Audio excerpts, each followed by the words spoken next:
Imprimantele 3D Procusini de la Print for Taste. Dependența alimentară în atenția specialiștilor. Tendințe 2024 în etichetare și ambalare. Pâinea în Egiptul antic. Bine v-am regăsit la Baking News! Sunt Ana cu știri proaspete pentru profesioniștii artei albe. Abonați-vă la canalul nostru! Este pentru prima oară când o imprimantă 3D pentru ciocolată devine accesibilă pentru un număr mai mare de profesioniști din domeniu, datorită costului diminuat. Procusini Mini, prezentată de compania Print for Taste la IBA 2023, oferă profesioniștilor din domeniu posibilitatea de a-și tipări singuri decorurile din ciocolată, acum cu un efort financiar substanțial redus. Aparatul este disponibil imediat și se adresează celor care urmăresc ușurința în utilizare și totodată își doresc să își configureze singur echipamentele. De asemenea, Procusini Mini permite și folosirea propriei ciocolate sau a batoanelor de ciocolată speciale de la producător, așa numitele 3D Choco Refills, și asta pentru că se pot face și salva setări individuale pentru temperatură și viteză. Modelele de top ale noii game Procusini adaptate profesioniștilor ciocolatieri sunt Procusini Performance Stack, cu accentul pus pe randament și pe ușurința în operare, și modelul de bază Procusini Single, din noua familie de produse cu o suprafață de producție de 5 ori mai mare în comparație cu modelul anterior. Toate echipamentele Procusini poartă garanția tehnologiei Made in Germany, acestea fiind fabricate la sediul central al producătorului din Freising, lângă München, și supuse unui test complet de funcționare înainte de livrare. Imprimantele Procusini fabricate de compania Print for Taste din Germania pot fi comandate la cufetarul Isteț din Brașov.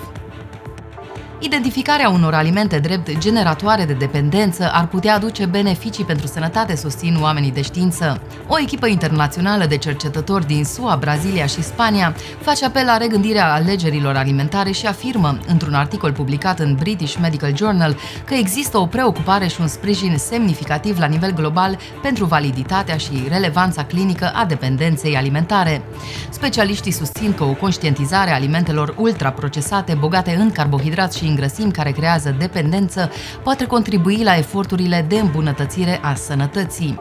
Ashley Gerhard, profesor de psihologie la Universitatea din Michigan și unul dintre autorii articolului, subliniază: prin recunoașterea faptului că anumite tipuri de alimente procesate au proprietățile unor substanțe care creează dependență, am putea contribui la îmbunătățirea sănătății globale. Am încheiat citatul. Amănunte pe artaalbă.ro.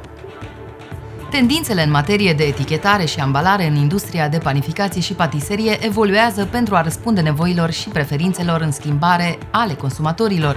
Panificația și patiseria au fost dintotdeauna o piatră de temelie a sectorului alimentelor de tip grab and go, însă cu toate acestea, în ultimii ani a avut loc o schimbare notabilă în preferințele consumatorilor, cu un accent sporit pe sănătate, sustenabilitate și personalizare. Drept urmare, etichetarea și ambalarea în sectorul produselor de panificație, patiserie și cofetărie au suferit o transformare semnificativă. Etichetarea cu accent pe sănătate, ambalajele durabile, personalizarea și așa zisul storytelling, adică povestea transmisă de produsul în sine, sunt factorii cheie care stimulează inovația în acest sector. Mai multe pe artaalbă.ro. În Egiptul antic, pâinea și grâul din care pâinea era obținută reprezentau mai mult decât hrană trupească, ele însemnau și hrană spirituală. Astfel, pâinea era și o ofrandă demnă de cele mai puternice zeități, precum Isis și familia ei divină. Pentru egiptenii antici, Isis era zeița pâinii și a berii, zeița culturilor verzi, zeița fertilității câmpului și zeița abundenței. Scrierile mistice găsite pe sarcofagele faraonilor arată legătura dintre zeul Osiris, cereale și nemurire. Cităm din textele sarcofagelor Egiptului antic, cartea egiptologului Raymond Faulkner. Trăiesc sau mor, eu sunt Osiris, trăiesc și cresc ca grâul pe care măreții zei îl nasc pentru a acoperi pământul. Zeii trăiesc în mine pentru că eu trăiesc și cresc în grâul care îi susține. Am încheiat citatul. Pentru egiptenii antici, Osiris reprezenta însuși ciclul vieții, al morții culturilor și al reînvierii acestora în sezonul următor. Osiris înviat este reprezentarea divinității și a inteligenței creatoare. Spirit universal, întrupare a eternității, el separă muritorul de nemuritor și menține coeziunea forțelor vitale. Citiți întreaga istorie pe artaalbă.ro, sursa de informare pentru brutari, patiseri, cofetari, ciocolatieri și gelatieri, de unde au fost preluate toate știrile ediției. Nu uitați să vă abonați la canalul nostru. Doamnelor și domnilor, să aveți o săptămână plină de artă albă. Sunt Ana și ne revedem săptămâna viitoare la Baking News.